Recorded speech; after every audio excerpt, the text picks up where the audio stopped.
Gog, Magog, Moloch and Mammon, Dixon and Bacon. Play word association game. Havering, Kettering. Little boys, little girls. Dixons, Bacons. Havering, Kettering.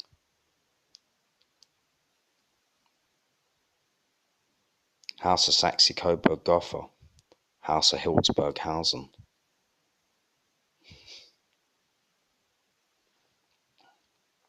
Let me think, where am I going with this video? I have no idea. This is a random one.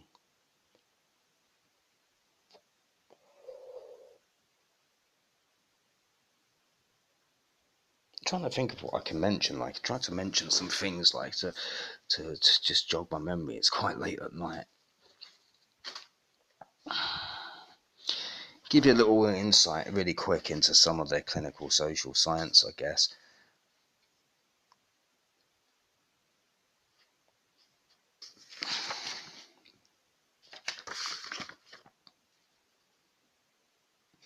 The repression dysregulation disease connection and an integrative health science hypothesis. Integrating all of the above, it follows that repression and self-deception includes disattention to negative feedback cues that are essential for self-regulation and therefore healing. Disattention promotes a state of relative disconnection, for example, a functional disconnection of the left and right hemispheres. This state of neurophysiological disconnection induces a state of psychophysiological dysregulation, which is expressed as disorder in biological, psychological, and social functioning. This disordered biopsychosocial functioning is hypothesized to contribute to physical, mental, and social diseases. Now, if you look into inducer disease, in order to be able to exploit someone, to be able to give somebody an affliction or a disease, this type of framework of clinical social science is ideal, and that's how it works with the manipulating of someone's homeostasis into a state of anti-homeostasis. If you can connect to somebody and tap into their central nervous system, autonomic nervous system, or if you can afflict someone, like, I don't know, I need to give some examples. One would be afflicting someone with a needle embedded in their leg, because eventually it's going to affect their cardiovascular and respiratory system. Eventually it's going to cause lots of other problems, but let's take the dental neural tapping, for example, tapping of tooth pulp afferent nerve fiber with RF inducement methods. Here's another way of looking at it.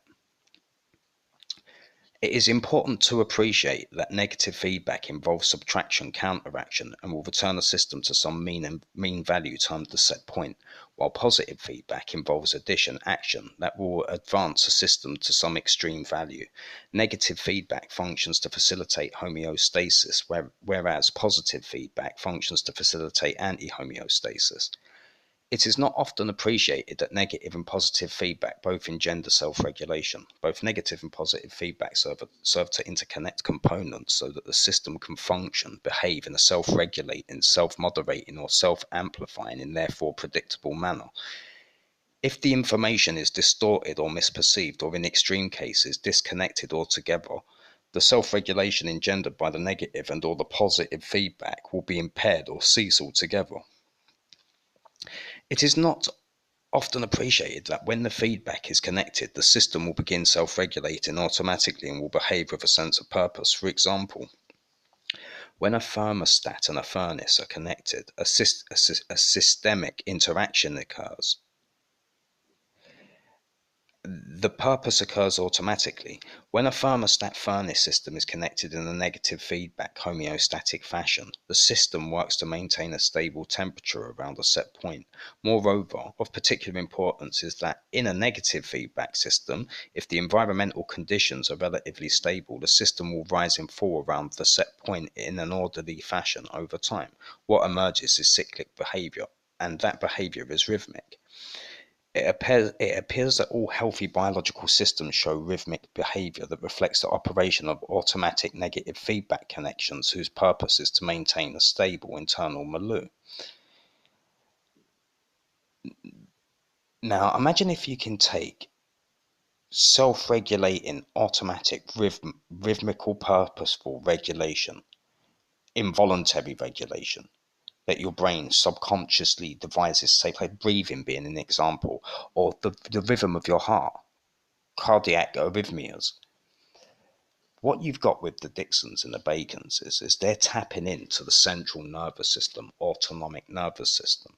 They're like a thermostat furnace system works. Take the dentistry. Take a disilicate ion lithium dental crown that can be manipulated with a pulsed RF field.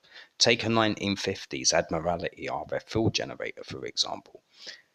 Set two people up in a block of flats. Let one operate the RF field generator in order to interact with the solid state chemistry of the dental crowns that are utilized to tap into the cerebral functioning of the victim, the central nervous system, autonomic nervous system. Now it works a bit like a thermostat furnace system connected in a negative feedback homeostatic fashion, right? As he cranks the microvolt dial up and down, that induces the cerebral dislateralization in terms of hemispheric specialization. The properties to the dental crowns are dielectric when they're placed in close proximity to pulsed RF fields. It's old school chemistry, old school physics. What you've got is you've got Faraday's principle of electromagnetic induction meets ionic theory, and the dental crowns, that the solid state composition of the chemical composition of the dental crowns is ionic. So basically, what you're getting is it's an ion lithium, disilicate ion lithium jacket perfused to an alloy trunk that is lutted or cemented to the tooth pulp with a dental cement that's similar to the stuff that you find in a household battery, lithium battery. So now, when the RF field generator was being appropriated to induce, uh, what you're getting is you're getting the negative feedback functions that would normally facilitate homeostasis put into a state of anti-homeostasis, ANS-CNS dislateralization, inducing decreased immunocompetence, lending itself to a much higher likelihood of acquiring a disease. There's lots of ways of looking at this, because on the one hand they're utilizing it to induce torture of a stimulus in terms of behaviorism and aversive behavioral stimulus, they like to call it, but really it's just an arsehole torturing somebody with an RF field generator who's a pedo who's been targeting that person's daughter. He's got a hospital embedding needles in his victims.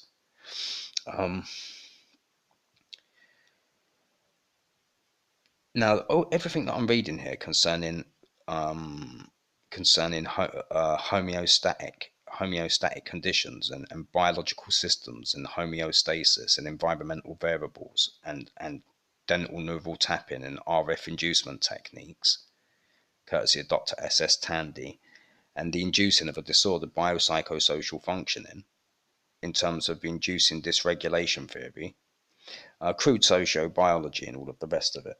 This works in lots of other ways, yeah. So, like, on the one hand, you can use the RF field generator to induce the pulse volume required to elicit the excitation process in terms of inducing the torture stimulus.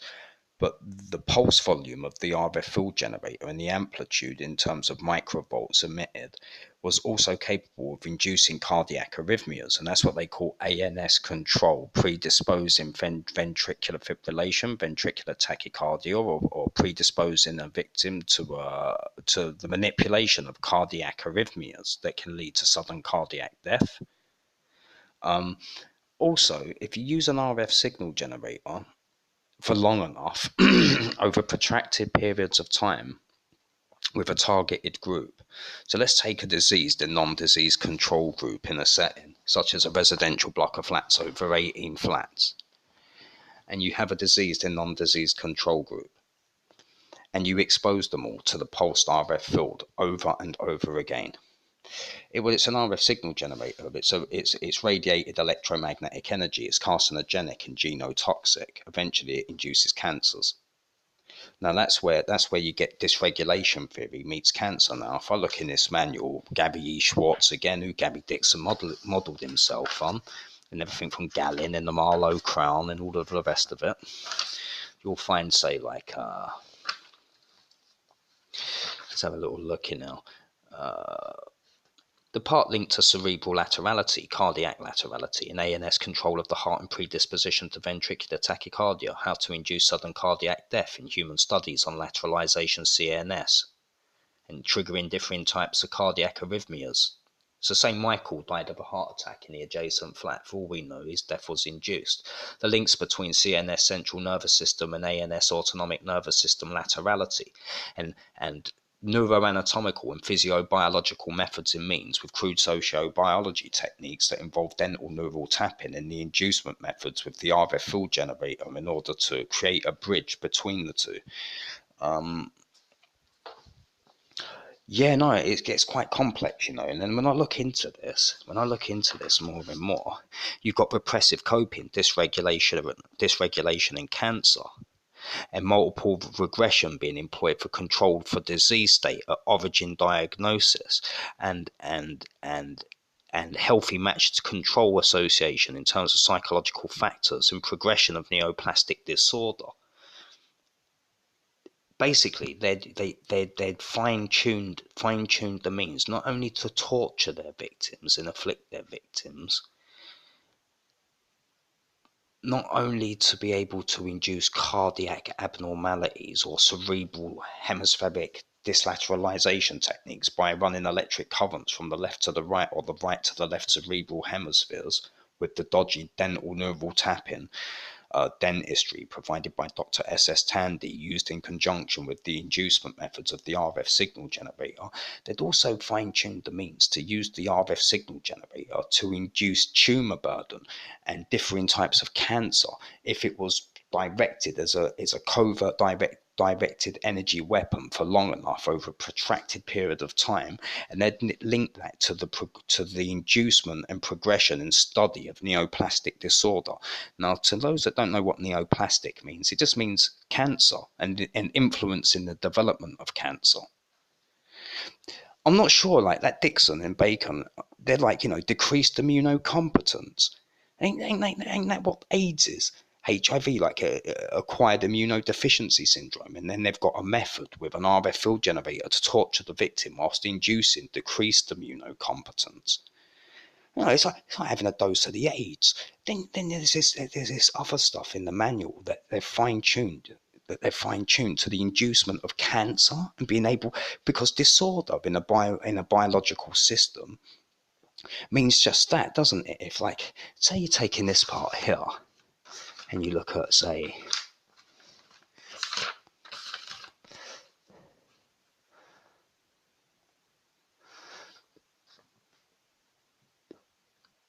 if you're in terms of attenuation and attenuating, in terms of inducement of physiobiological disorder, that's intracellular. So that means a signal generator emitting signals, a pulse volume, a certain amplitude of carcinogenic energy for protracted long enough. What happens is like with cancer, all cancer is cells are sending one another information, aren't they? Yeah.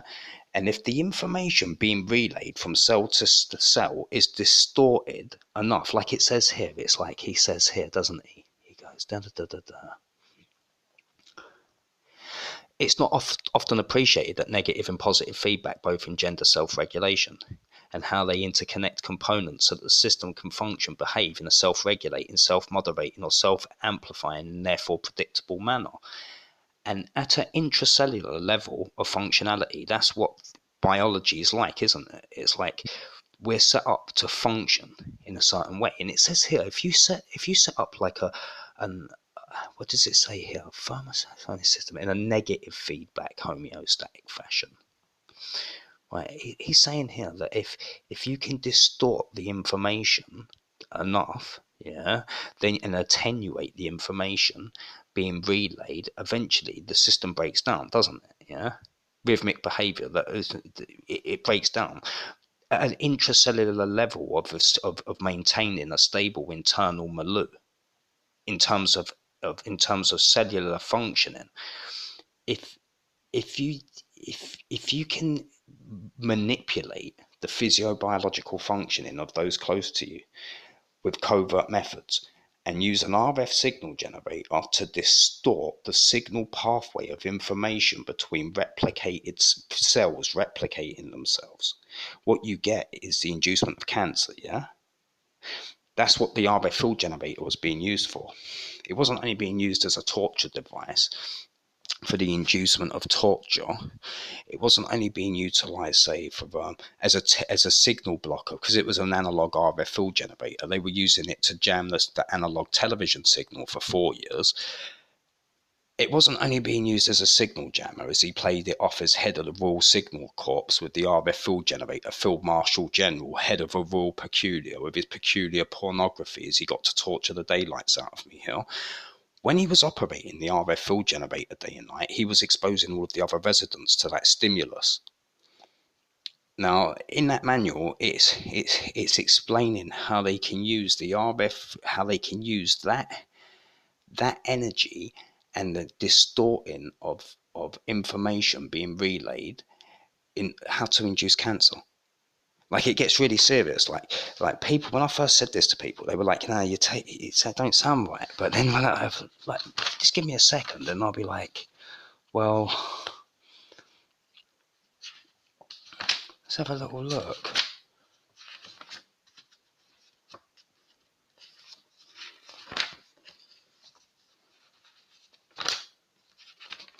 So Gary E. Schwartz, here you have what's a more reliable differentiator from perceived pain from electric shock in pulse volume and tapping an elemental level of defense in terms of inducement.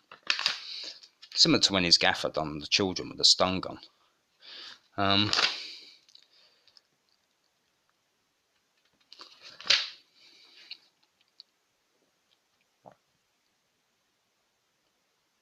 Now, this is how they misappropriate the clinical social science, defensive coping and blood pressure reactivity in medical patients.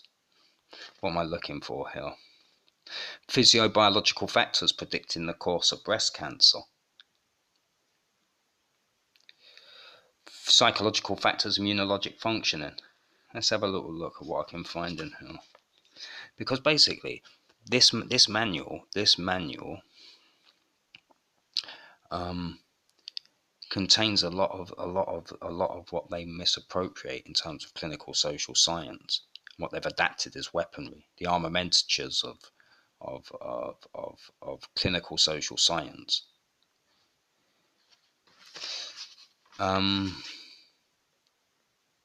Jensen cancer study illustrated a methodology that controlled for these factors by using a non-disease matched group for some comparisons, by comparing remitted with overtly ill patients, by measuring several illness and treatment variables over time.